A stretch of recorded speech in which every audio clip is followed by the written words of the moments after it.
Es que Dios nos ha rescatado, nos ha redimido, nos ha salvado para que seamos su pueblo, separado, santificado, apartado para Él y para que seamos específicamente un reino y sacerdotes para Dios, un reino de sacerdotes, un reino sacerdotal de personas que están consagradas total y completamente al servicio de Dios y han sido separadas y santificadas para ese propósito de servir a Dios. El hombre fue creado, hermanos amados, para servir a Dios. El propósito del hombre en la creación, cuando Dios hizo al hombre, es que el hombre le sirva. Por supuesto, no es el único propósito, también fuimos creados para ser sus hijos. Pero no solo ser sus hijos, sino que también podamos servirle. Y servir a Dios significa trabajar con Dios, cooperar con Dios, actuar en conjunto con Dios. Servir a Dios no es algo que uno hace para Dios, sino que es algo que hacemos con Dios y Dios hace en nosotros. El servicio siempre es el resultado de la obra que Dios hace en nosotros y en esa obra nosotros cooperamos y servimos a Dios. Y todos nosotros fuimos creados para servir a Dios y es una honra y un privilegio que Él nos llame a servir. Porque si Él no nos llamase a servir, no podríamos servirle. Es porque Él nos llama y Él permite y nos da el privilegio de servirle que podemos servirle.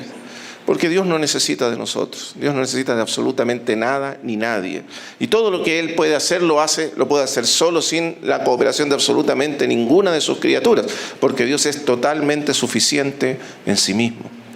No necesita de nosotros, pero Él quiere que nosotros cooperemos con Él. Él nos da el privilegio de ser sus siervos y cooperar con Él en la consecución de su voluntad y su propósito eterno. Cuando Dios creó al hombre, recuerden allí en Génesis 1, 26 y 27, dice: entonces dijo Dios, hagamos al hombre a nuestra imagen. Observe cuál es la base del servicio. Hagamos al hombre a nuestra imagen, conforme a nuestra semejanza, y señoree sobre las aves, sobre la creación entera.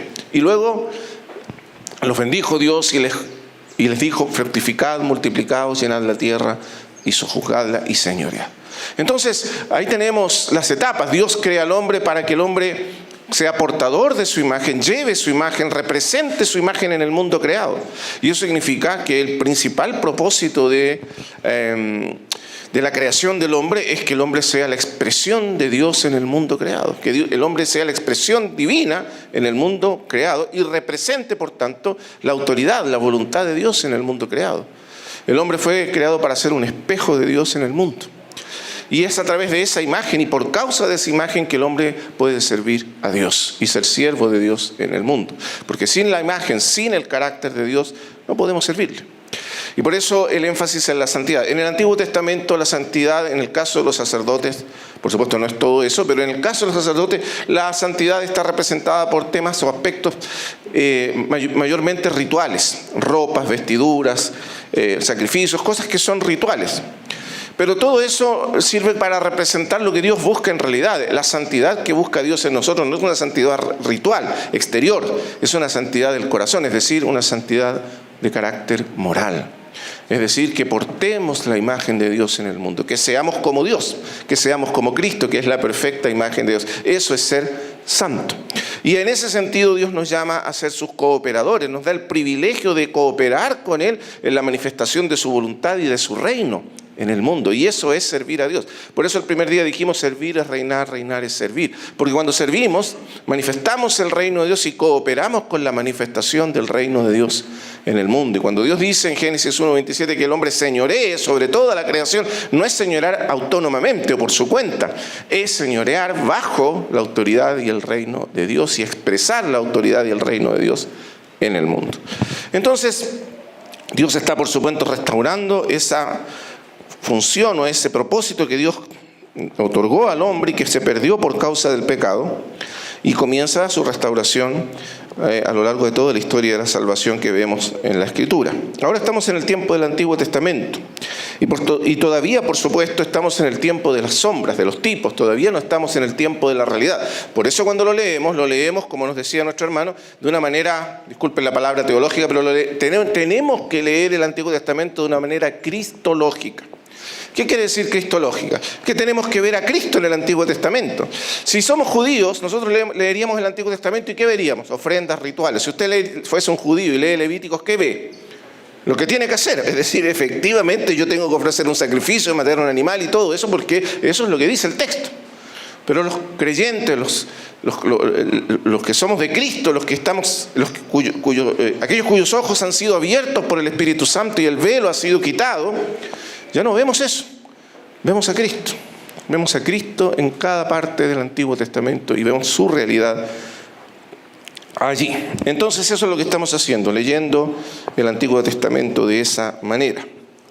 Vamos a ir entonces a el capítulo que estamos leyendo, Levítico 8. Aquí tenemos la consagración de los sacerdotes, hijos de Aarón, partiendo con la consagración de Aarón, que es figura de Cristo, nuestro gran sumo sacerdote, ya hemos hablado de eso. Y luego viene el momento en que son consagrados los hijos de Aarón para el sacerdocio, y esos hijos de Aarón nos representan a nosotros tipológicamente en nuestro llamado sacerdotal. Dios nos llamó para ser un reino de sacerdotes. Y para esa consagración, lo primero que ocurre es que tenemos que ser purificados, limpiados, lavados de nuestros pecados, porque en nuestra condición pecaminosa no podemos servir a Dios. No servimos para Dios en esa condición. Tenemos que ser separados del pecado, limpiados del pecado. Y para eso entonces tienen que ser ofrecidos varios sacrificios. El primer sacrificio, como lo vimos ayer, es el sacrificio de la expiación.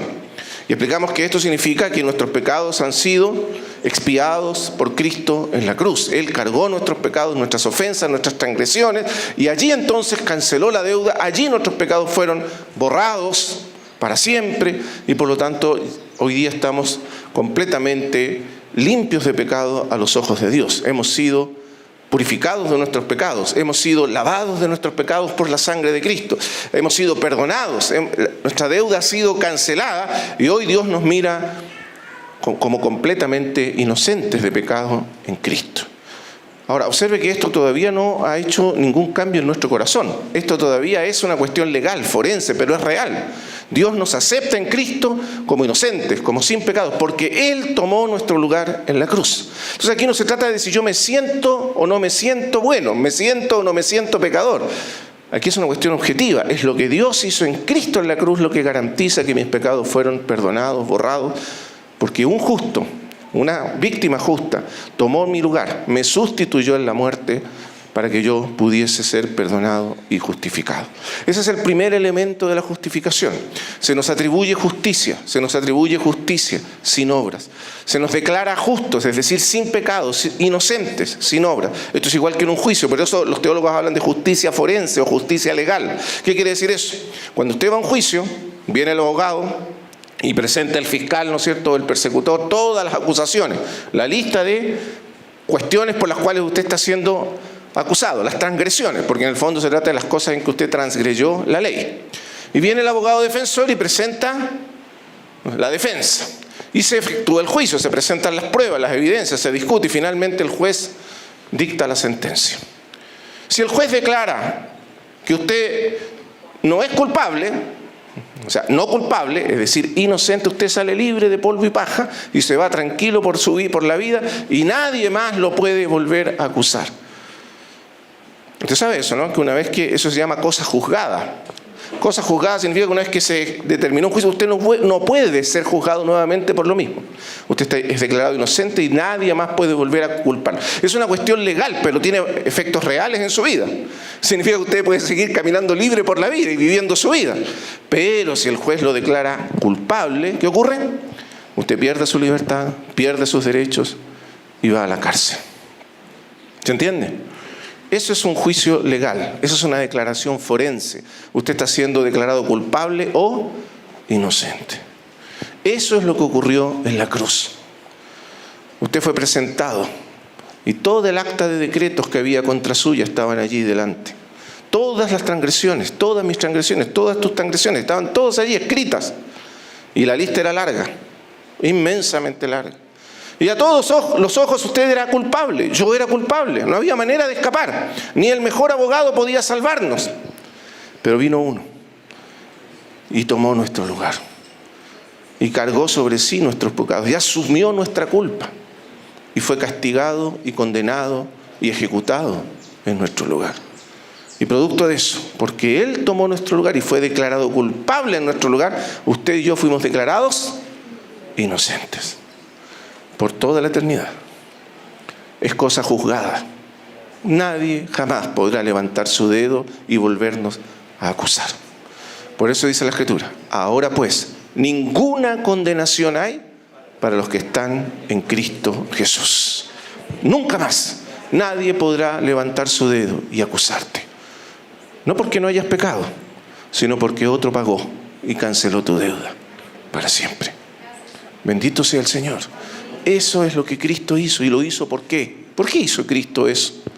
Porque nos amó. Lo hizo por amor. Solo por amor. Porque nos amó. Para salvarnos dio su vida por la nuestra. Para rescatarnos dio su vida por la nuestra. Para perdonar, para que fuésemos justificados. Él fue condenado en nuestro lugar. Y Él recibió el castigo de nuestros pecados. Y se hizo pecado por nosotros. ¿Para qué? Para que nosotros fuésemos hechos justicia de Dios en Él. Y tú y yo somos inocentes para siempre a los ojos de Dios, no por tus méritos, no por tus obras, sino por la bendita sangre de Jesucristo que fue derramada por ti en la cruz. Y por eso dice entonces, con esas palabras comienza el Apocalipsis, al que nos amó y nos lavó, porque ese es el orden. Primero nos amó, y porque nos amó, murió por nosotros y derramó su sangre y nos lavó. ¿De cuántos pecados? ¿Qué dice el texto? ¿Muchos pecados? ¿Casi todos los pecados? No, todos nuestros pecados. Los de hoy, los de ayer, los de mañana, todos. Por todos murió Cristo y nos lavó de todos ellos en la cruz. Por tanto, ¿quién acusará a los escogidos de Dios? Dios es el que justifica. ¿Quién es el que condenará? Cristo es el que murió. Más aún el que también resucitó. Y no solo eso, sino que además está sentado a la diestra de Dios e intercede por nosotros. ¿Y cómo intercede? Con su sangre. Esa es la evidencia. Cada vez que pecamos, Él intercede y dice: Padre, yo derramé mi sangre. ¿Y qué hace el Padre? Cuando ve la sangre, perdona. Porque nunca el Padre podrá dejar de perdonar. Porque si no sería injusto. No estaría siendo justo con el sacrificio de su Hijo Jesucristo. Por eso dice que Dios es fiel y justo. No es solo benevolencia, es justicia que Él nos perdone cuando confesamos nuestros pecados por causa de Cristo. Así que el perdón está garantizado por toda la eternidad. Bendito sea el Señor. Ese es el primer elemento, el primer sacrificio de la expiación, sustitución. Recuerda eso, expiación es sustitución y tiene un significado legal, forense. Ese es el sentido propio de la expiación. Pero luego viene un segundo sacrificio, vamos a ver. No es todo lo que Cristo hizo por nosotros, hizo aún más que eso, la cruz por nosotros. Vea, 8. Versículo... El primero es el becerro de la expiación. Después vienen 2 carneros. Observe qué pasa con estos carneros. Capítulo 8, versículo 18. Después hizo que trajeran el carnero del holocausto. Y Aarón y sus hijos pusieron sus manos sobre la cabeza del carnero y lo degolló. Y roció Moisés la sangre sobre el altar alrededor y cortó el carnero en trozos. Y Moisés... Y presta atención aquí la diferencia con el primer sacrificio. Hay una diferencia importante. Moisés hizo arder la cabeza y los trozos y la grosura, lavó luego con agua los intestinos y las piernas, y quemó Moisés, y aquí está la clave, todo el carnero de las consagraciones. Perdón, todo el carnero sobre el altar. Me salté el 22, disculpe, el 21. Y quemó Moisés todo el carnero sobre el altar, holocausto de olor grato, ofrenda encendida para Jehová, como Jehová había mandado a Moisés. La descripción completa del sacrificio del holocausto está en el capítulo 1 de Levítico. Si usted quiere estudiar todo el sacrificio del holocausto, vaya y lea el capítulo 1 de Levítico. El holocausto era el sacrificio, por decir así, en cierto sentido, completaba, además del sacrificio de la expiación que se hacía una vez al año, el sacrificio del holocausto era el sacrificio más importante de Israel. Es lo que la Escritura llama el continuo sacrificio. ¿Le ha leído esa frase por ahí? Cuando Daniel dice, cuando se ha quitado el continuo sacrificio, etcétera, etcétera. Ese continuo sacrificio era el holocausto y se ofrecía en la mañana y en la tarde. Todos los días, de lunes a domingo, se ofrecía el holocausto en la mañana y en la tarde, en la mañana y en la tarde, sin cesar. ¿Por qué? Porque el holocausto representa una vida de total y completa consagración a Dios. Y Dios buscaba un pueblo que estuviese total, completa y absolutamente consagrado a Él en todos los aspectos de su vida. Y ese es el significado del holocausto. Entonces, como se ofrecía el holocausto, Dios le recordaba a Israel en la mañana y en la tarde, en la mañana y en la tarde, en la mañana y en la tarde, que ellos eran un pueblo que debía ser consagrado.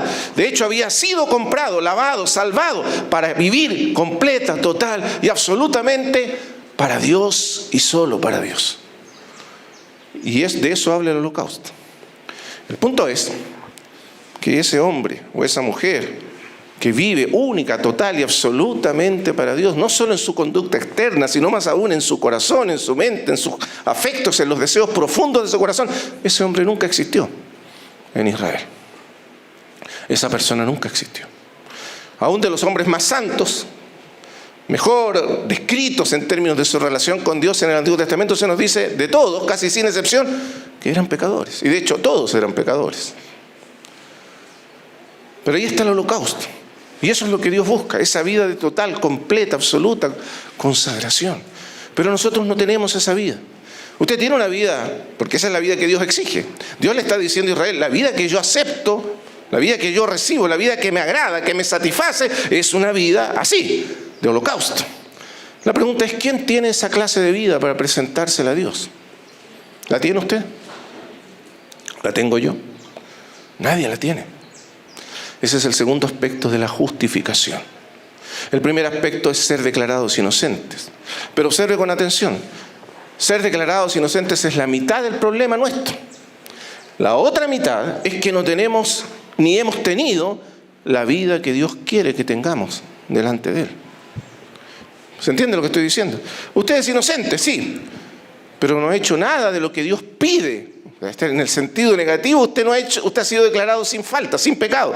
Pero en el sentido positivo, ¿qué tiene que presentar a Dios? Nada. Pues no tiene nada, sus manos están vacías. Porque su vida ha sido injusta, ha sido pecadora, ha sido transgresora, ha faltado a los ojos de Dios. Su vida no es un holocausto y usted no tiene un holocausto para presentar a Dios, como Dios exige. Por lo tanto, Cristo es también nuestro holocausto a los ojos de Dios.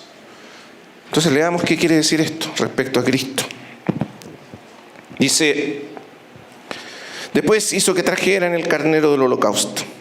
Y Aarón y sus hijos pusieron sus manos sobre la cabeza. Otra vez, identificación. Al poner las manos, están diciendo que ese carnero está tomando el lugar de ellos. Los está sustituyendo a los ojos de Dios. Solo que en la vez anterior era una sustitución en el pecado. Es decir, tomó nuestro lugar en el pecado y en la culpa del pecado. Aquí es una sustitución no en el pecado, sino en la justicia. ¿Qué quiere decir eso? Vamos a seguir leyendo. Mire, dice, y lo degolló, porque Cristo murió en la cruz. Otra vez esto es parte del sacrificio y de la muerte de Cristo en la cruz. Lo degolló y la sangre se derramó otra vez, porque es el mismo sacrificio de Cristo, la sangre derramada de Cristo. Y roció Moisés la sangre sobre el altar alrededor. Otra vez es la vida de Cristo ofrecida en sacrificio a Dios en la cruz. Y cortó el carnero en trozos. Y Moisés hizo arder la cabeza y los trozos y la grosura, lavó luego con agua los intestinos y las piernas, y quemó Moisés todo el carnero sobre el altar. ¿Cuál es la diferencia con el sacrificio de expiación? En el sacrificio de expiación solo una parte se ofrecía como ofrenda, y dijimos que eso representa la vida perfecta de Cristo, que le permitió ofrecerse como ofrenda sustitutiva en nuestro lugar. Un cordero, recuerde que el animal tenía que ser sin manchas, sin defectos, sin ningún detalle. Eso significa una vida perfecta a los ojos de Dios, y solo Cristo cumplía esos requisitos. Pero a la vez, junto con Él estaba, por decir así, en la cruz se unió nuestro pecado, y nuestros pecados fueron cargados sobre Él, y por eso la otra parte del animal era quemada fuera del campamento, es decir, nuestros pecados que fueron quemados, cancelados, borrados para siempre en el sacrificio de Cristo. Ese es el becerro de la expiación. Pero en el cordero no hay una parte que no le pertenezca a Dios, una parte que Dios rechace. Observe, todo el carnero le pertenece a Dios y es aceptable a Dios. Por lo tanto, todo se quema. La totalidad del animal era quemada en el altar del holocausto. Y Dios aceptaba todo ese animal para sí.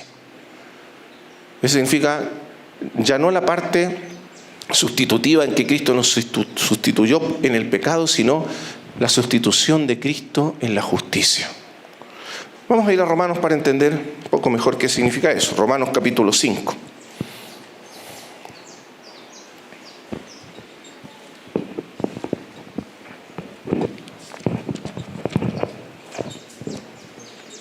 Romanos 5.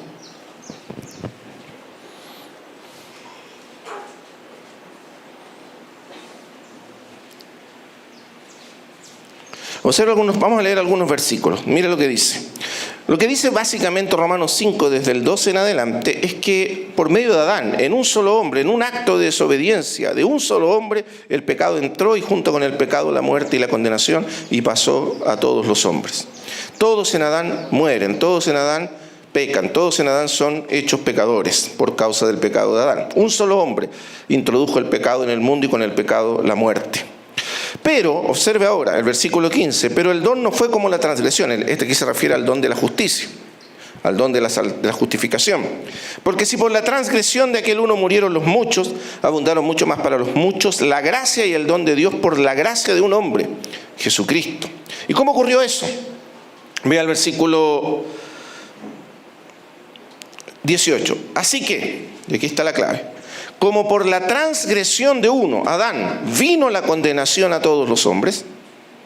O sea, bastó un solo pecado, una sola desobediencia, un solo acto de desobediencia, un pecado o una transgresión, la de Adán, para que el pecado y la condenación viniesen a todos los hombres. De la misma manera, y observa aquí, por la justicia de uno vino a todos los hombres la justificación de vida. Porque así como por la desobediencia de un hombre los muchos fueron constituidos pecadores, así también por la obediencia de uno los muchos serán constituidos justos. Entonces piensa un poco, voy a poner un ejemplo para que entendamos lo que está diciendo el apóstol. Imagínense que usted tiene un montón de deudas. O sea, usted tiene su cuenta ahí, cuando uno hace el balance, y usted tiene puros números rojos, puras deudas. Y no tiene nada en azul, o sea, nada a su favor. Todo está en rojo. La primera parte, que es la expiación, lo que hace es pagar su deuda. ¿Se entiende? O sea, los números rojos se borran. Dios canceló nuestra deuda, nuestros pecados, nuestras transgresiones. Eso es expiación. Pero su cuenta todavía está en cero. Usted no tiene un solo número azul, no tiene recursos en usted. Usted no tiene nada que presentar a Dios, no tiene una vida justa que presentar que agrade a Dios, que es lo que Dios pide del hombre. No tiene una vida de perfecta justicia, de perfecta santidad. No la tiene y no la puede presentar ante Dios. ¿Qué hará entonces? Porque eso es lo que Dios pide del hombre. No solo no pide que no pequemos, sino que pide que hagamos y vivamos una vida perfectamente santa y justa. Y ninguno de nosotros lo ha hecho, por lo tanto su cuenta está en cero. ¿Qué hace Dios entonces? Toma la vida perfecta, de justicia, de obediencia perfecta de su Hijo, que agradó y satisfizo completamente sus demandas y sus exigencias, y la coloca en su cuenta y la pone a su favor. Y entonces de repente usted y yo somos ricos. Y nuestra riqueza es infinita. La justicia de Cristo ha sido puesta a nuestro favor. Esto es lo que los teólogos reformados llamaban la imputación de la justicia. Lo que hace Dios no es solamente que imputa nuestros pecados a Cristo, eso es expiación. También imputa la justicia de Cristo a nosotros.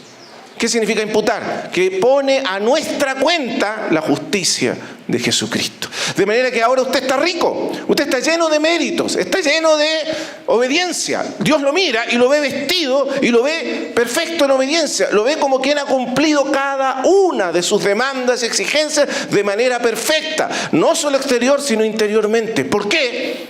Porque Dios colocó en su cuenta y en mi cuenta la justicia de Cristo. Y esa es la justificación completa. ¿Se entiende? No solo declarado sin pecado, sino que también declarado efectivamente justo, uno que ha cumplido todas y cada una de las demandas de la ley de Dios. ¿No es eso maravilloso? Bueno, hermano, esto nos libra del legalismo. Usted no tiene que hacer nada para ganar el favor de Dios. No tiene que hacer buenas obras para que Dios lo mire con amor, con complacencia, con satisfacción, porque usted está vestido de la justicia de Cristo. Usted tiene toda la justicia de Cristo a su favor. Y esa justicia es ilimitada.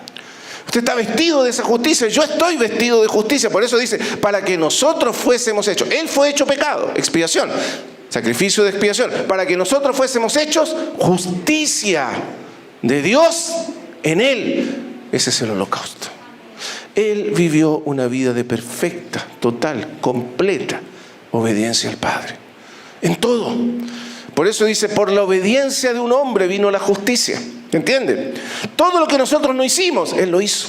Y lo hizo por nosotros, en nuestro lugar. Así como nos sustituyó en la muerte, nos sustituye también en la vida. Así como nos sustituyó en la condenación y en la culpa, nos sustituye también en la justicia delante de Dios.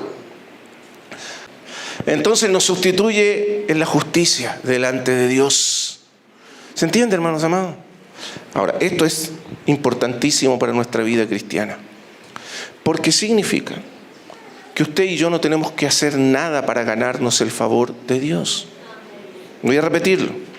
Muchos de nosotros creemos que el favor de Dios depende de nuestro desempeño, de nuestra obediencia, de cuánto no hacemos o no hacemos de su voluntad. Todo eso Dios lo quiere, por supuesto, pero eso no nos hace ganarnos el favor de Dios. Recuerda cuando el Padre habló del Hijo allí 2 veces, primero en el bautismo y después en el monte de la transfiguración, y las 2 veces el Padre dijo, este es mi Hijo amado. En Él tengo complacencia. Él satisface completa, totalmente mi voluntad, mi corazón. Amén. ¿Y qué dice Efesios capítulo 1? Él nos hizo aceptos, la misma palabra, aceptos en el amado. Así que tú y yo fuimos aceptados en Cristo, como habiendo cumplido todas y cada una de las demandas de Dios para siempre. Eso es el holocausto. No tenemos tiempo para introducirnos en el sacrificio del holocausto, estamos hablando en términos generales. Porque el sacrificio del holocausto, usted ve, dice la cabeza, eso representa los pensamientos. Los pensamientos de Cristo siempre fueron pensamientos centrados, enfocados en la voluntad de Dios. Nunca un pensamiento del Señor estuvo fuera de la voluntad de su Padre. Porque a veces creemos que cumplir, y ese es el gran problema de los judaizantes, entre paréntesis, usted no saca nada con cumplir externamente la ley. La ley solo se puede cumplir y satisfacer a Dios cuando se cumple en el corazón. La justicia que Dios busca no es una justicia de obras, es una justicia del corazón. ¿Y qué hombre ha vivido y ha pensado siempre cada uno de sus pensamientos en la voluntad de Dios? ¿Conoce a uno? ¿O qué hombre ha tenido sus deseos, cada uno de sus deseos a lo largo de toda su vida, orientados y centrados únicamente en Dios? Solo Cristo. Los afectos de Cristo. Y por eso la cabeza, las entrañas que hablan de los afectos, del corazón. La grosura que habla de esa vida perfectamente, que satisface perfectamente a Dios. Y las piernas que hablan de los caminos perfectamente alineados con los caminos de Dios. Usted puede ver cada una de las figuras. Representa una vida totalmente consagrada y agradable y aceptable a los ojos de Dios. Ese es el sacrificio del holocausto. Y eso hizo Cristo por nosotros. Y así nos presenta de esa manera delante del Padre. Entonces, hermanos amados, estos 2 sacrificios representan la obra de Dios a nuestro favor, lo que Él hizo a nuestro favor. Pero no solo eso, por supuesto, ha hecho Él a nuestro favor. Luego viene un tercer sacrificio, que es el segundo carnero, que es sacrificado. Y antes de entrar en ese sacrificio tercero, que representa, a diferencia de los otros 2, vamos a ver la diferencia. Los otros 2 sacrificios hablan completa y totalmente de la obra de Cristo a nuestro favor. Ahí nosotros no hemos hecho nada, simplemente hemos recibido por la fe el beneficio de lo que Él ha hecho por nosotros. En el tercer sacrificio está la respuesta nuestra. ¿Qué hacemos nosotros en respuesta a lo que Dios hizo en Cristo por nosotros? Y entonces viene la parte del hombre, la respuesta del hombre, que es la consagración en respuesta a la obra de Dios en Cristo. Nosotros nos consagramos cuando respondemos, cuando entendemos y cuando respondemos a lo que Dios ha hecho por nosotros en Cristo. Pero si no lo entendemos, nunca podremos realmente consagrarnos y dedicarnos completa y totalmente al Señor. Entonces, antes de entrar en eso, quiero que leamos algunos pasajes del Nuevo Testamento. Romanos 12:1.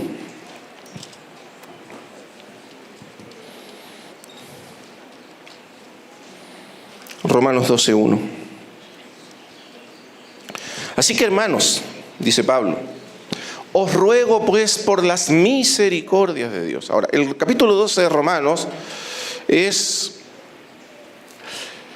capítulo que, por decir así, divide naturalmente el libro de Romanos en dos partes. La primera parte, Pablo nos habla del Evangelio, la gloria y los beneficios del Evangelio, es decir, de la obra de Cristo a nuestro favor, que es lo mismo que estuvimos hablando en los sacrificios de expiación y de holocausto. En el capítulo 12 en adelante, él habla de las consecuencias, o cómo nosotros debemos responder, y la palabra es bien interesante, de manera lógica, o coherente, o consistente a lo que Dios ha hecho por nosotros en Cristo. ¿Usted entiende eso? Vea bien, la primera parte es lo que Dios hizo por nosotros, ahí nosotros no hacemos nada. La segunda parte es lo que nosotros estamos llamados a hacer en respuesta a lo que Dios hizo por nosotros en Cristo. Y ese comienza con el capítulo 12. Mire qué interesante cómo comienza. Entonces, os ruego, hermanos, por tanto, ese es un por tanto que resume todos los 11 primeros capítulos. Entonces, por tanto, dado todo lo que se ha dicho en los primeros 11 capítulos, que incluye la obra completa de Cristo a nuestro favor, es decir, justificación por la fe del pecado, liberación del poder del pecado, capítulo 6, no solo justificación de los pecados, de las transgresiones, sino liberación del poder del pecado en nosotros, al ser identificados en la muerte y en la resurrección de Cristo. Eso está también incluido en el holocausto, en el sacrificio. Luego, capítulo 7, liberación de la ley. Ya no estamos más bajo la ley, es decir, bajo la obligación de agradar a Dios a través de la ley, del sistema de la ley mosaica, sino que ahora estamos bajo la gracia. Y por lo tanto somos agradables a Dios en la obra de Cristo, y solo en la obra de Cristo, la justicia que nos ha sido imputada de Cristo. Capítulo 8, la vida en el Espíritu. Porque como efecto de la obra de Cristo no solo hemos sido justificados externamente, no solo hemos sido vestidos de justicia, no solo hemos sido libertados del poder del pecado, de la esclavitud del pecado y de la ley, sino que también hemos sido regenerados y hechos habitación del Espíritu Santo de Dios. Y ahora el Espíritu de Dios vive en nosotros. Entonces esa justicia, que además está en Cristo, porque observe el punto, no es que solo nos fue imputada la justicia, eso es justificación, vestidos de su justicia, sino que también nos fue infundida por el Espíritu en el corazón, para capacitarnos para vivir la misma vida de Cristo. ¿Se entiende? Entonces ahora usted está libre del poder del pecado, libre del poder de la carne, porque ahora el Espíritu de Dios vive en usted y en mí, y por el poder del Espíritu somos capacitados para vivir la justicia de Cristo.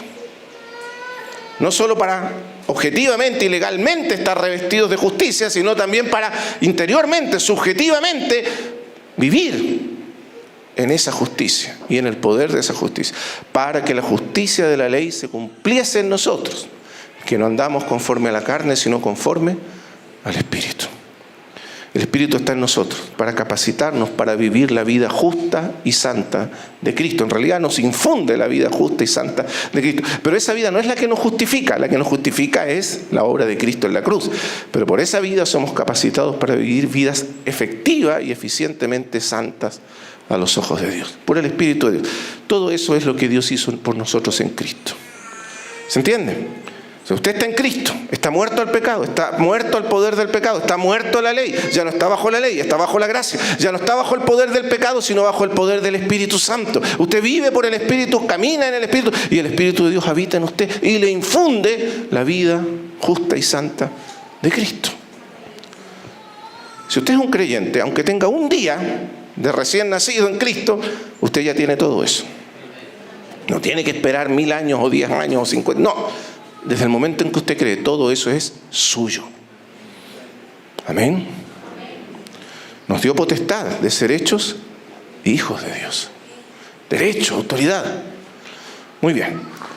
Y entonces viene el capítulo 12. Ahora dice: os ruego, por tanto, por las misericordias de Dios, es decir, por todo o debido a todo lo que Dios hizo en Cristo, todos estos beneficios que hemos recibido en Cristo, ¿cuál debe ser la respuesta única, coherente, propia que debemos dar a Dios?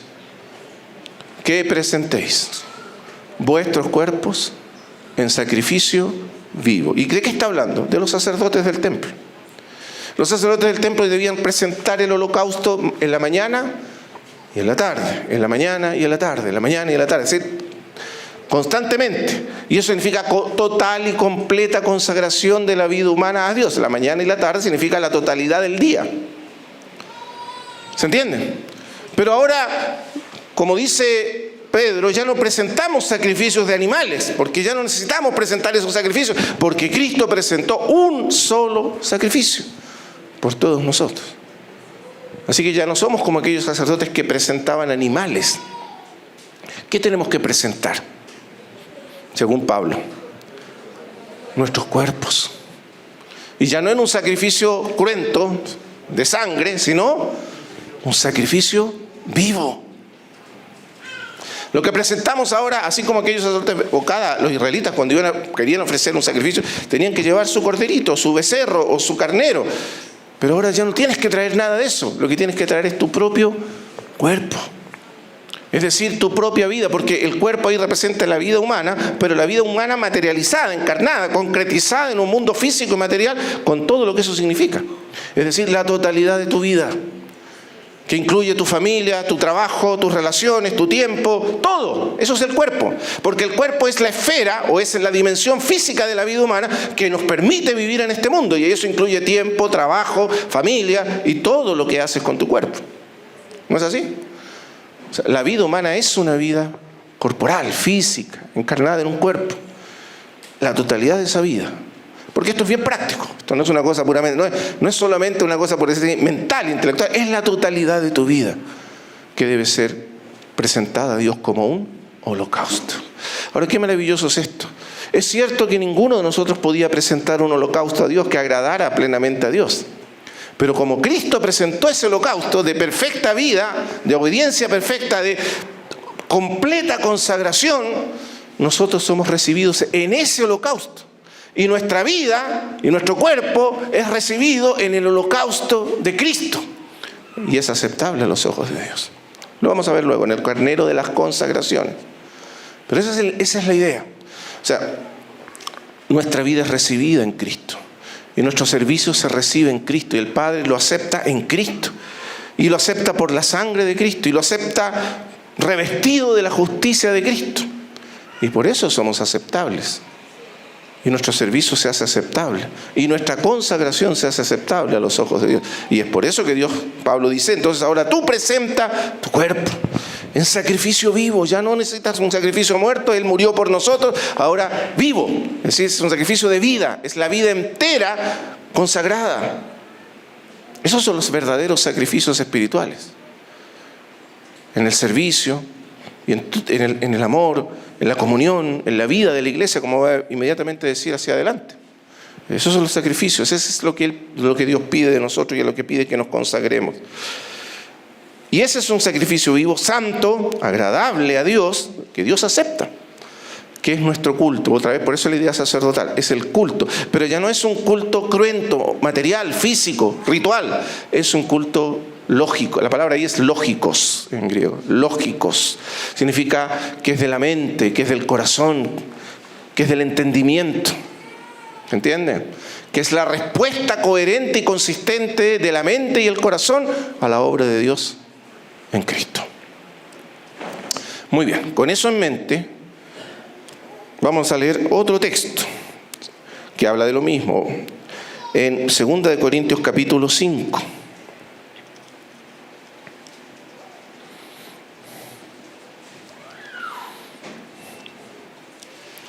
El versículo 14, otro texto muy conocido, pero relaciona esto nuevamente con lo que estamos hablando, esta vida de holocausto, de total, completa y absoluta dedicación y consagración a Dios. Dice, porque el amor de Cristo Y ahora vea, el énfasis está no solo en la obra de Cristo, sino en lo que motivó a Cristo a hacer todo lo que hizo por nosotros, su amor. El amor de Cristo nos constriñe. Cuando pensamos en lo que Él hizo por nosotros, cuando meditamos en lo que Él hizo por nosotros, meditamos en lo que Él hizo en la cruz, meditamos en su obra, en el amor con que nos amó Cristo, cómo nos amó el Señor. Entonces eso, dice Pablo, nos constriñe. Como decía un hermano, es como que aprieta por dentro nuestras entrañas. Nos aprieta por dentro, causa una especie de estremecimiento profundo en nuestro interior. El amor de Cristo. Pensando que si uno murió por todos, yo debía morir. Yo debía ser crucificado. Yo debía recibir ese castigo. Yo debía sufrir el castigo justo de Dios por el pecado. Y debía recibir el peso de la vara de la ira de Dios. Todo eso era para mí. Pero Él lo tomó. Tomó mi lugar en la cruz. Ese es su amor. Es un amor objetivo, hermanos amados. Es un amor real. Cuando miro la cruz veo que ese amor es absolutamente real y objetivo, es histórico. Él me amó y tomó mi lugar en la cruz. Cuando Pablo dice, yo cuando medito esto, y esta no es una meditación así meramente humana, intelectual, mental, es una meditación en el Espíritu de Dios, es una meditación donde el Espíritu de Dios abre el entendimiento para entender qué es esto. Cuando yo medito eso, mi corazón, mis entrañas se constriñen pensando esto. Él murió por mí. Murió la muerte que yo merecía morir. Si no fuera por Él, yo estaría eternamente muerto y perdido. Y eso me constriñe, dice Pablo. Él murió por todos. ¿Para qué? Entonces este es el resultado. Para que los que viven ya no vivan para sí. ¿Cómo podrías seguir viviendo para ti si Él murió por ti? Sino para aquel que murió y resucitó por ellos. Si comprendemos el amor de Cristo, esa es la única respuesta posible a su amor. No hay otra manera de responder a tan grande amor. Que el Hijo de Dios, el Dios infinito y eterno, haya sufrido, padecido en una cruz por mí, debería constreñir mi corazón para vivir desde ese momento en adelante mi vida única, sola y totalmente para Él. ¿De qué otra manera podrías vivir? Si no lo haces es porque no has comprendido el amor de Cristo. Ese es el punto. Si tú no respondes de esa manera es porque todavía no entiendes el amor de Cristo por ti. Se dice que el famoso conde Zinzendorf, no sé si ustedes han oído hablar alguna vez del conde Zinzendorf, es un siervo de Dios en el siglo XVIII, parte del gran avivamiento, despertamiento que primero comenzó allá con ellos. El conde Zinzendorf tenía unas tierras que llamó Hernut, una villa, y allí recibió a refugiados perseguidos por los católicos de la Reforma Protestante, a muchos refugiados, y formó una villa de refugio y una ciudad de refugio llamada Hernut. Y allí comenzó el gran avivamiento moravo, de los moravos. Y ese gran despertamiento luego golpeó a Inglaterra a través de Juan Wesley y luego pasó al otro lado del Atlántico a través de Whitefield y Jonathan Edwards y sacudió aquel entonces con el poder de Dios muchas naciones. Y cambió el curso entero de las naciones de aquel tiempo. Y todo comenzó con este hombre, el conde Zinzendorf. Y cuando él tenía 6 años, él ya era un niñito apasionado por Cristo. Amaba a Cristo. 6 años. Y un día fue a visitar a un famoso, a otro tío noble, algún conde o marqués que era de su familia, por ahí porque él era noble. Y había en el palacio de ese tío, había un famoso cuadro pintado por un pintor famoso de la época de la Reforma, con Cristo crucificado. Y abajo de la pintura estaba escrito: todo esto hice yo por ti. Y luego una pregunta: ¿qué has hecho tú por mí? Y se dice que llegaron temprano y de repente el niño desapareció. Y no lo vieron más. Y lo buscaron, y lo buscaron, y lo buscaron. Por 6 horas, perdido el niño, porque el cuadro estaba en un lugar recóndito. Y cuando lo encontraron, ¿sabe? Él estaba parado frente al cuadro. Y había estado allí parado 6 horas, solo contemplando ese cuadro, traspasado por el amor de Cristo. El conde Zinzendorf es conocido como el hombre que por amor de Cristo, siendo rico, se hizo pobre. Gastó todo su dinero, toda su fortuna, todos sus bienes por amor de Cristo. Y cuando llegó a ser viejito, era tan pobre, era un hombre riquísimo, pero era tan pobre que los hermanos tuvieron que hacer ofrendas para ayudarlo hasta el final de sus vidas. Porque el amor de Cristo nos constriñe pensando esto. ¿Te constriñe el amor de Cristo? ¿Has visto cuánto te amó Él? Déjame buscar otro pasaje para que podamos meditar más profundamente en esto. Porque aquí está, hermanos, si usted me permite, la esencia de la consagración. La consagración es un acto de amor en respuesta al amor de Cristo. Eso es la verdadera consagración. No es una obligación, no es por miedo, no es por temor, no porque usted está asustado con Dios. Eso no es verdadera consagración. Consagración es un acto de rendición total por amor, en respuesta a su amor.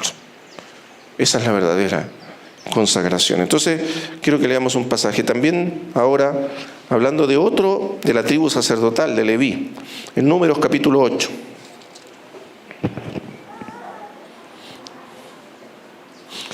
Ayer, o anteayer, nuestro hermano, ayer creo, nos hablaba de la tribu de Leví. En la Escritura hay una tribu sacerdotal. No solo están los sacerdotes hijos de Aarón, sino que toda la tribu de Aarón, o sea, toda la tribu de Aarón, claro, que es la tribu de Leví, fue dedicada, consagrada, separada para el sacerdocio. No solo los hijos de Aarón. Y aquí aparece el momento de la consagración de la tribu de Leví. Quiero que leamos algunos textos para entender qué es lo que hay detrás de esto. ¿Qué hay detrás de la dedicación y la consagración de la tribu de Leví? Observe. Dios le pide entonces a Moisés que consagre a los levitas como sus sacerdotes. Y vamos a saltar los versículos y vamos a leer los que me parece que son centrales respecto a lo que estamos hablando. Versículo 13. Y presentarás a los levitas delante de Aarón y delante de sus hijos, y los ofrecerás en ofrenda a Jehová. Observe con atención. Y apartarás a los levitas de entre los hijos de Israel, y serán míos los levitas. Mire qué palabras. El Señor dice, de todas las tribus de Israel hay una tribu que es mía, me pertenece. Dios reclama derechos de posesión, de pertenencia sobre la tribu de Leví, y no lo hace sobre las otras tribus. ¿Por qué? ¿Cuál es el derecho que tiene Dios especial sobre esa tribu para decir son míos? Me pertenecen. De hecho, le pertenecen de tal manera que cuando se distribuyó la tierra y se repartió entre las tribus la tierra prometida, la tribu de Leví no recibió tierras. ¿Sabe por qué? Porque el Señor dijo, yo soy la herencia de los levitas. Sí, ellos son míos, pero yo soy suyo. Fíjese. Así como ellos son míos, yo soy de ellos también. Y yo soy la tierra que ellos heredarán. Y esa es la más grande de los privilegios de todos. Porque si los otros recibieron un pedazo de tierra, los levitas recibieron a Dios mismo como su herencia y su tierra. Porque eso significa ser de Cristo, ser de Dios, ser del Señor. ¿No es maravilloso eso? Cuando Él nos pide todo, es porque Él nos da todo. Y cuando Él demanda todo, es porque Él está dispuesto a darlo todo a cambio. Y el intercambio es maravilloso porque usted da tan poco y Él da infinitamente más. Y eso es lo que está ocurriendo aquí. Usted puede decir, Dios es arbitrario. No, Dios les está dando el más grande de los privilegios a los levitas. Les está diciendo, ustedes son míos y a cambio de eso, yo soy de ustedes. Yo soy la herencia, dijo el Señor, de los levitas. Entonces, serán míos los levitas. Y vea cómo sigue. ¿Y ahora por qué? Ahora viene la explicación. ¿Por qué son totalmente suyos? Versículo 16. Porque enteramente me son dedicados a mí los levitas de entre los hijos de Israel, en lugar de todo primer nacido, de todo primogénito. Los he tomado para mí en lugar de los primogénitos de todos los hijos de Israel. Porque mío es todo primogénito de entre los hijos de Israel, así de hombres como de animales, desde el día en que yo herí a todos los primogénitos en la tierra de Egipto. Los santifiqué para mí, o los separé, los consagré para mí. Y he tomado a los levitas en lugar de todos los primogénitos de los hijos de Israel. Déjeme explicar entonces qué está detrás de lo que Dios está diciendo. ¿Por qué son míos? Y Dios les dice, son míos, y les recuerda la historia de los primogénitos. Ahora, vamos a prestar atención a la historia de los primogénitos. La última noche, cuando Israel salió de Egipto, después de todas las plagas que Dios desató sobre Faraón, y Faraón no quiso dejar salir a su pueblo, al pueblo de Dios endurecido en su corazón, entonces finalmente Dios envía la última de las plagas, la plaga final, la plaga definitiva, que finalmente quiebra la voluntad de Faraón y de Egipto, y saca a su pueblo de Egipto. Y esa última plaga es la muerte de los primogénitos. Ahora, esta plaga fue diferente a todas las otras, y fue una plaga terrible. Y la plaga era esta noche yo pasaré por la tierra de Egipto, y heriré a todo primogénito, desde el primogénito de Faraón, que se creía divino, hasta el primogénito de las bestias. Todo primogénito en Egipto, sin excepción, todo el primogénito morirá. Es el juicio, es la noche del juicio de Dios sobre el mundo, que es Egipto, figura del mundo. Y el juicio de Dios cae sobre Egipto. Y todos los primogénitos murieron esa noche. Pero Dios le dijo a Moisés, pero dile a los hijos de Israel, esa noche separen un cordero de menos de un año, sin tacha, sin defecto, y sacrifíquenlo entre las 3 y las 5 de la tarde. Y sacrifíquenlo y prepárenlo. Y les da las instrucciones. Prepárenlo de esta manera y háganlo con hierbas amargas. Y esa noche, vístanse apresuradamente y sacrifiquen el cordero. Y tomen la sangre del cordero y pónganla sobre los dinteles de las puertas. Porque esa noche yo pasaré. Pero sobre toda casa en que estuviere la sangre sobre el dintel, yo pasaré de largo y no entraré. Y no mataré a los primogénitos de esa casa. Y seguiré de largo. Piensa un momento en esto. ¿Cuántos de ustedes aquí son primogénitos? Primeros hijos. Ya, si ustedes hubieran vivido en Egipto, todos ustedes estaban en peligro de muerte esa noche.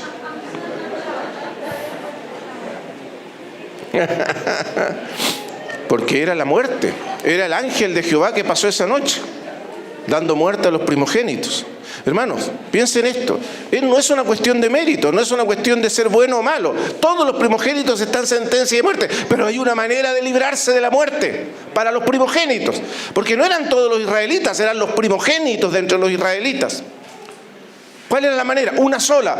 Un cordero tenía que ser sacrificado y su sangre puesta sobre los dinteles. Y entonces esa noche, solo por la sangre, no por las obras, no por los méritos, no por si eran buenos o malos, una sola causa, la sangre del cordero sobre la puerta, significaba el perdón y la vida. Una gran cucaracha por ahí, estorbándonos. Bueno, vamos, ahí se fue para allá. Ahí el hermano la atrapó. Entonces, hermanos, esa noche pasó el ángel y mató a los primogénitos. Ahora, usted era un primogénito.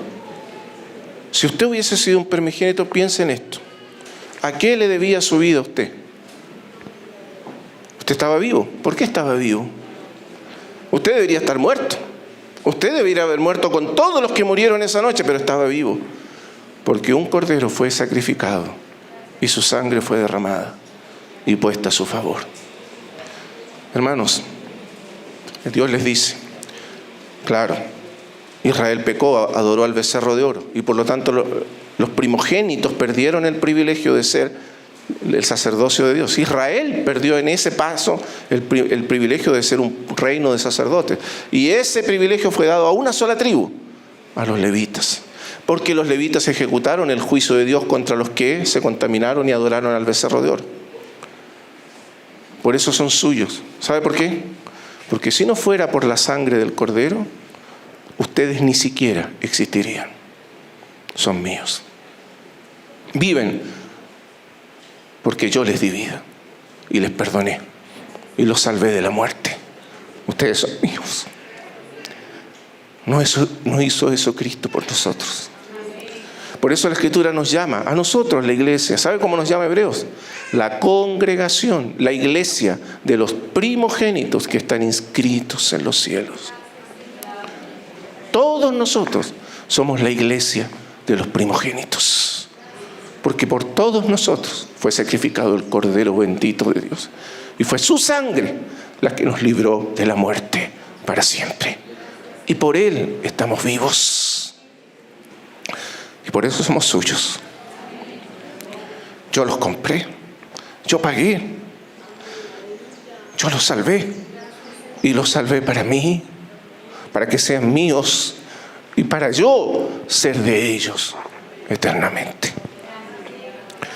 Eso somos nosotros, hermanos. Eso significa que ser un pueblo de sacerdotes, una nación rescatada de las fauces de la muerte, del ángel de la muerte, por la sangre del Cordero. Eso significa comprender el amor de Cristo. Por eso Pablo dice, el amor de Cristo nos constriñe. Ya no soy mío. Yo ni siquiera tendría vida, no estaría vivo, no estaría respirando, estaría muerto. Pero estoy vivo porque un bendito Cordero un día fue sacrificado por mí. Y su sangre fue derramada para que la muerte no me tocara.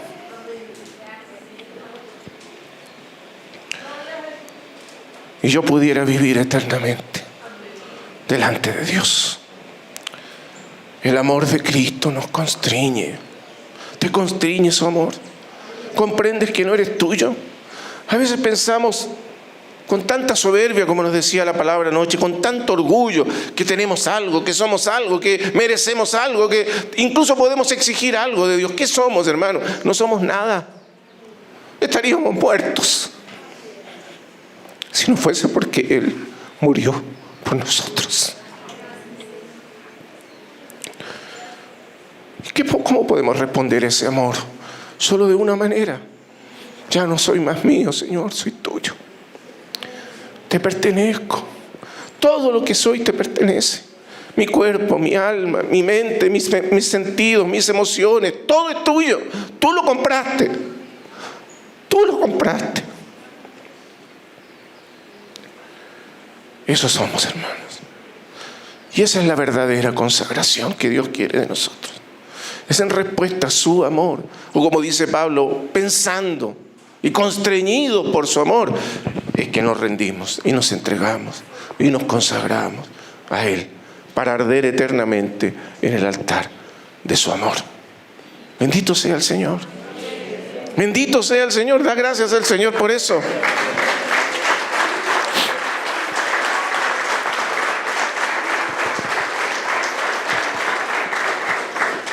Entonces, por eso inmediatamente después viene el último sacrificio, el segundo carnero. Volvamos a Levítico y vamos a ir ya terminando, hermanos. Levítico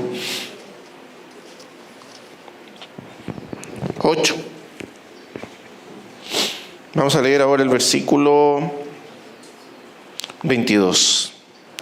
Después hizo que trajeran el otro carnero, el carnero de las consagraciones. Ahora viene sí la consagración, en respuesta al amor de Cristo. Y Aarón y sus hijos pusieron sus manos sobre la cabeza del carnero y lo degolló. Y tomó Moisés de la sangre, observe ahora, ¿qué es la verdadera consagración? Tomó la sangre del cordero, y la puso sobre el lóbulo de la oreja derecha.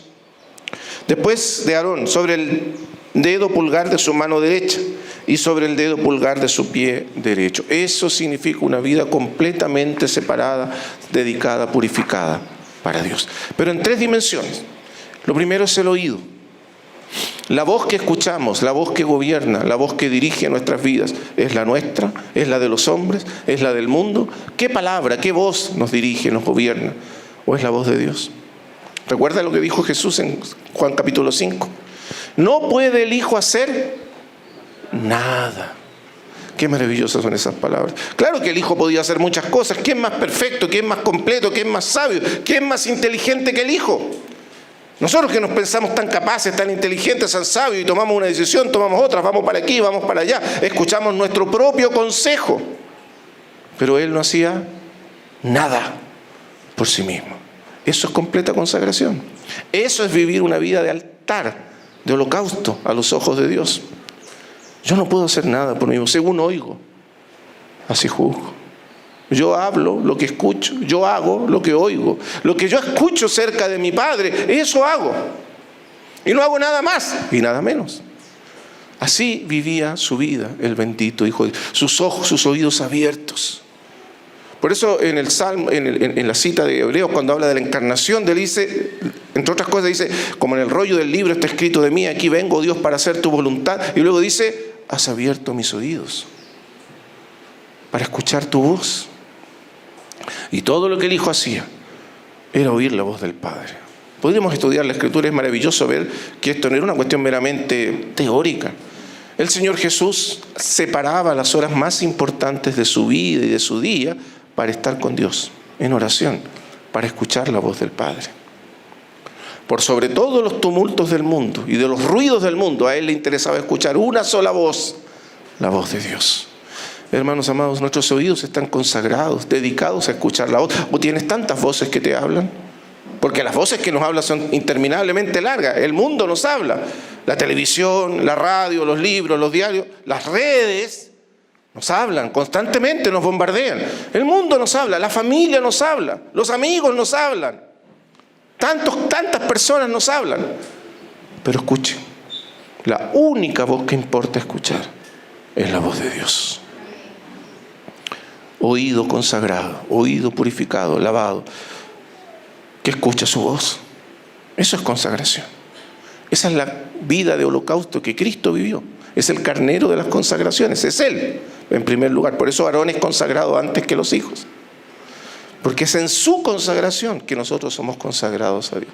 Por eso somos imitadores de Dios como hijos amados. Sed pues imitadores de Dios como hijos amados, Efesios 5:1. Y andad en amor. ¿Cómo se anda en amor? Amor a Dios, amor a los hombres. ¿Cómo? Como también Cristo nos amó. ¿Cómo nos amó Cristo? Se entregó como ofrenda de holocausto a Dios. Eso dice Pablo.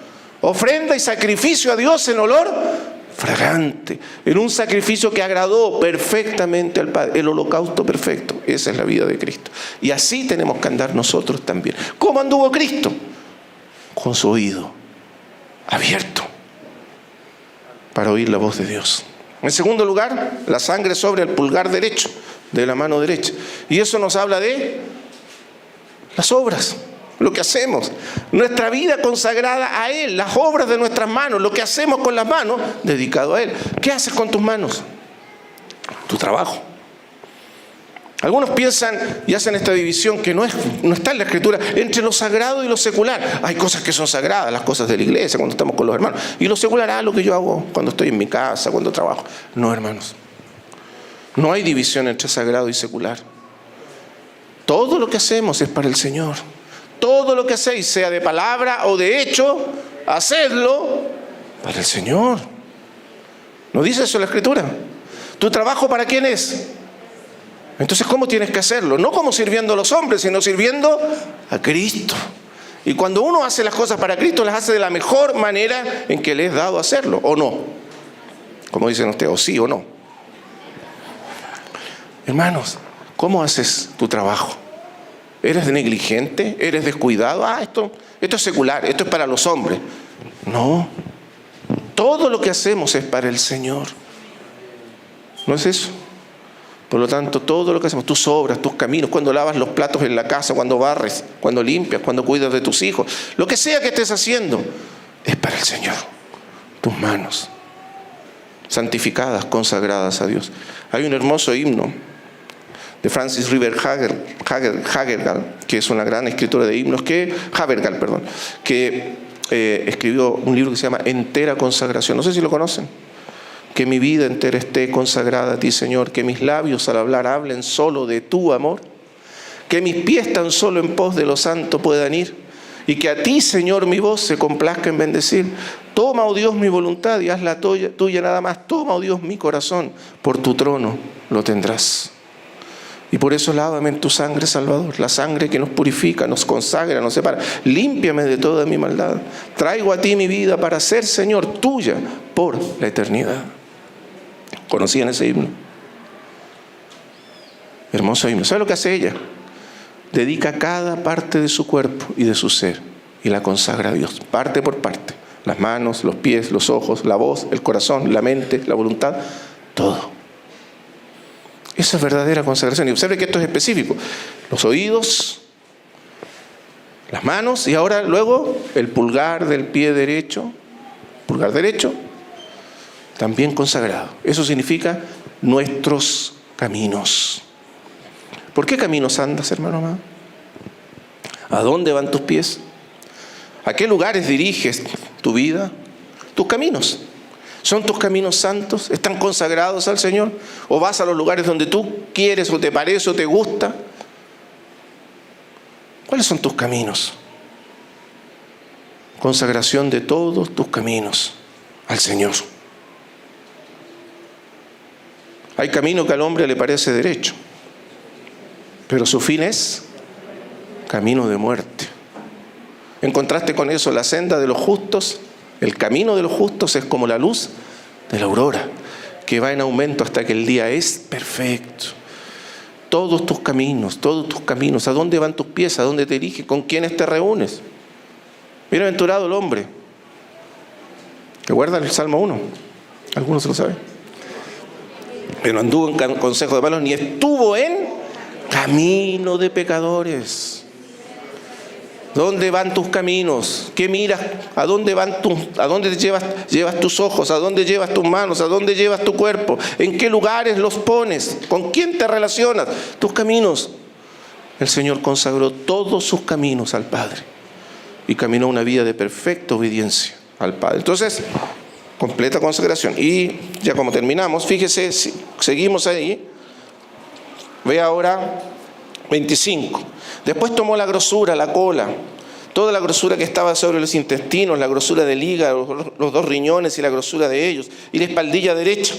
Y del canastillo de los panes sin levadura que estaba delante de Jehová, tomó una torta sin levadura y una torta de pan de aceite y un hojaldre, y la puso con la grosura y con la espaldilla derecha. Qué maravilloso es esto. ¿Sabe qué es esto? Mire, el 27. Esto no es para ser quemado primero, hay un paso previo. Antes de ser ofrecido, ¿cuál? Y lo puso todo en las manos de Aarón. Qué maravilloso. Y en las manos de sus hijos. Y hizo mecerlo como ofrenda mecida a Jehová. ¿Sabe qué significa eso? Que la vida de Cristo nos ha sido dada. Que todo lo de Cristo es nuestro. Su mente, sus pensamientos, su corazón, sus afectos, su poder, su santidad, su justicia. Todo eso es nuestro ahora. Dios nos dio todo en Cristo y nos dio a Cristo para que sea nuestra vida. Y lo que ofrecemos, lo que consagramos no es esta vida meramente humana, carnal. Lo que presentamos es esa vida nueva, renovada. Es a Cristo en nosotros. Lo que presentamos a Dios y nos consagramos en el poder de su vida en nosotros. Y por esa vida servimos a Dios. Dios no busca la vida natural del hombre natural, ni la fuerza del hombre natural, ni la fuerza de la carne. Lo que Dios quiere es la vida de su Hijo en nosotros, manifestada en nosotros, expresada en nosotros, vivida en nosotros. Esa es la vida que Él recibe y acepta de nosotros. Bendito sea el Señor. Por eso puso al carnero en las manos de ellos, para que ellos lo presentasen como suyo. Y ahora presentan la mesa. Mecer la ofrenda era, los sacerdotes se paraban y la mecían, literalmente. Eso significa la dedicaban, la entregaban, la daban. Ahora es tuya. Hay varias figuras allí, por eso yo no voy a entrar en detalles, pero observe el canastillo de los panes sin levadura. El pan sin levadura, como dice la Escritura, es un pan sin el dominio, sin la mancha del pecado. Es una vida purificada del pecado por la sangre de Cristo. Luego viene el pan de hojaldre mezclado con aceite. Una vida habitada, una vida capacitada, una vida sustentada por el Espíritu Santo de Dios. Esa es la vida que le ofrecemos a Dios, que consagramos a Dios. Una vida renovada, regenerada y llena del Espíritu Santo. Esa es la vida que ofrecemos a Dios. Y la espaldilla derecha. Ahora, observe finalmente la espaldilla. ¿Qué es eso? Versículo 28. Después de tomar todas aquellas cosas, Moisés de la mano de ellos, lo que ellos ofrecieron, y las hizo arder en el altar sobre el holocausto. O sea, como parte del holocausto, eran las consagraciones. Allí es donde consagramos todo nuestro ser a Dios. En olor grato, ofrenda encendida a Jehová. Y tomó Moisés el pecho y lo meció. ¿Por qué el pecho se toma aparte? Ofrenda mecida delante de Jehová, de carnero de las consagraciones. Y fíjese qué interesante ahora. Aquella fue la parte de Moisés, como Jehová le había mandado. Ahora esto no es de Aarón, no es de los hijos. ¿A quién se le da la espaldilla? El pecho. A Moisés. Porque Moisés es el mediador y es figura de Cristo. ¿Qué dice esto? Que sobre todas las cosas, sobre todo lo que podemos dar a Dios y consagrar, lo que Él busca es nuestro corazón. Para Cristo. Eso es lo que Él quiere. Dame, hijo mío, tu corazón. Y el corazón significa principalmente los afectos, los amores del corazón. Lo que ama tu corazón. El amor supremo que gobierna tu vida es lo que va a determinar qué tipo de vida vives. Tu vida está gobernada por el amor de Cristo. Tu afecto supremo es Cristo. Tu amor supremo es Cristo. Tu primer amor es Cristo. Esa es la verdadera consagración. Dame tu afecto, dame tu corazón. Por lo tanto, esa es la parte de Moisés, o sea, la parte de Cristo. ¡Ah, qué maravilloso, hermanos amados! Esa es la parte de Cristo. Tú le puedes dar todo al Señor, pero si no le das tu corazón, no le has dado nada. Lo que Él quiere es tu corazón, tu afecto, tu amor. Le dice el Señor a la iglesia en Éfeso, tú tienes todo bien. Eres celoso por la doctrina, amas la verdad, aborrecen las obras de los nicolaitas, has probado los que se dicen ser apóstoles y no lo son, has trabajado arduamente por amor de mi nombre y no has desmayado. Todo eso perfecto, maravilloso. Pero tengo contra ti una cosa. Has dejado tu primer amor. Y si no tengo tu amor, no tengo nada. ¿Entiendes? Eso es consagración. Lo que el Señor busca sobre todas las cosas es tu pecho, es tu corazón. Por eso la Escritura dice, y termino con esto, cuando el Hijo se ofreció al Padre y se entregó en holocausto al Padre, la Escritura dice, ofrenda y sacrificio a Dios. Se entregó por nosotros, pero ofrenda y sacrificio a Dios en olor fragante. ¿Sabe qué significa eso? Que el objeto supremo del amor del Hijo siempre fue el Padre. Y que todo lo que hizo, lo hizo por amor a nosotros, pero en última instancia, por amor a su Padre. Porque ese era el afecto dominante, determinante, total, que gobernaba su corazón. Su amor a su Padre. Y eso es lo que Dios pide. ¿Y por qué pide tanto? Porque Él nos ama de la misma manera. Porque así nos ama Él, completa, total, absolutamente, al punto de enviar a su Hijo a morir por nosotros en la cruz.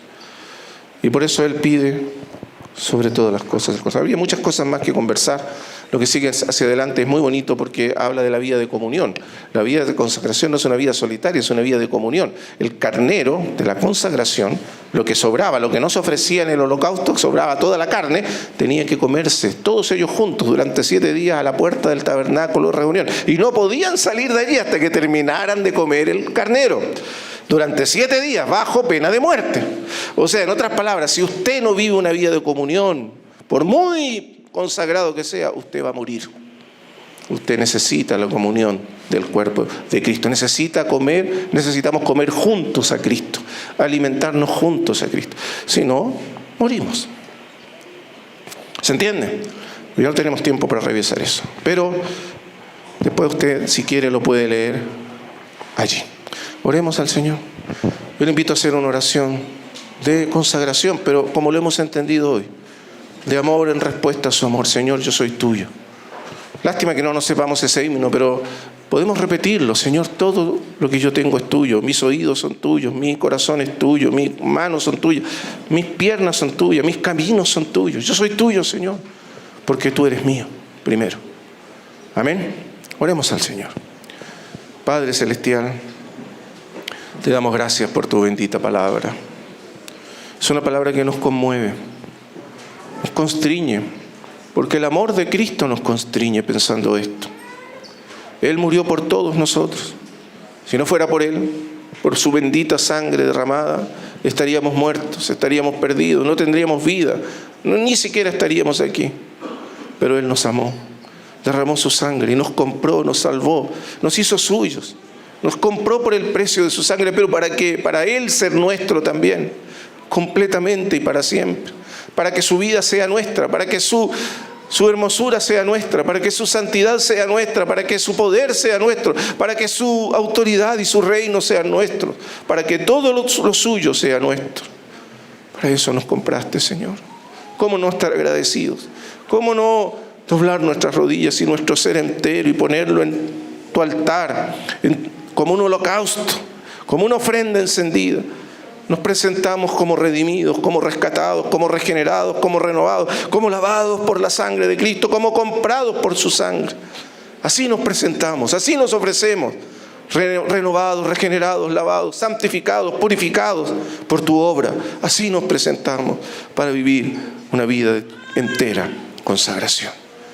Así sea, Padre, en el nombre de Jesús.